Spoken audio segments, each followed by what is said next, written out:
Hey, my name is Francis Ramel Olanchita, and today I will be discussing the selected provision from Customs Memorandum Order 3-2022.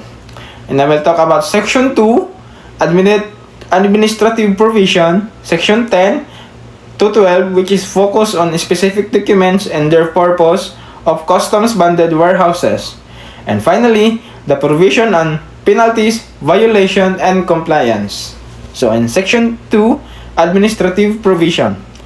Section 2 states that the Bureau of Customs shall have the authority over the establishment, supervision, operation of all customs bonded warehouses.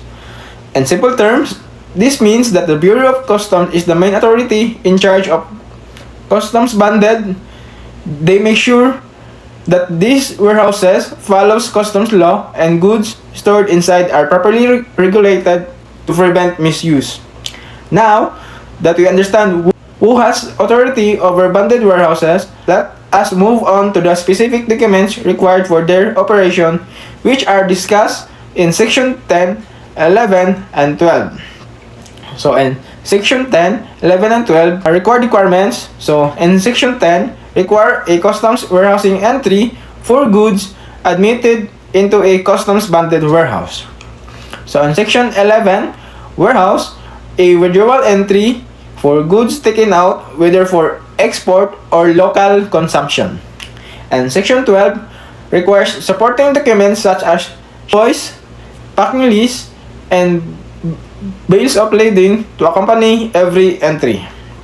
So from that, these three sections show the importance of the documentation in warehouse operations. The warehouse entry records goods that enter the warehouse. The withdrawal entry documents that leave whether they are exported abroad or released locally.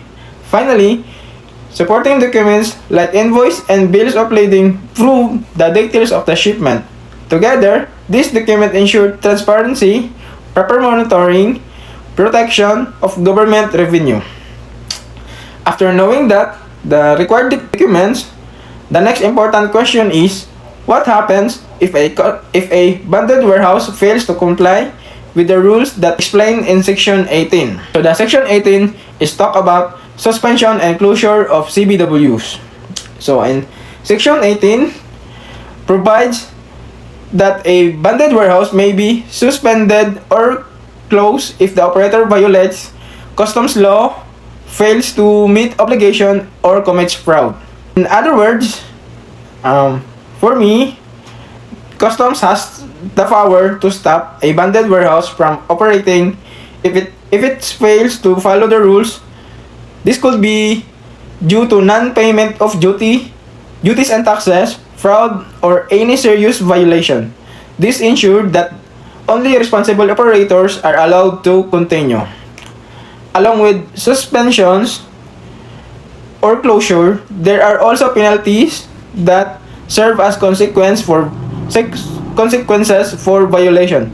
Let us move to the penalties, violation, and compliance. So, the CMO outlines penalty such as fines, suspensions, or cancellation of accreditation for operators who commit violations.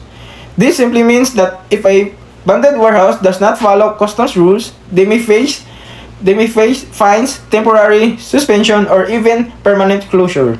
These penalties are meant to enforce discipline, encourage compliance, and protect government revenue from being lost due to violation.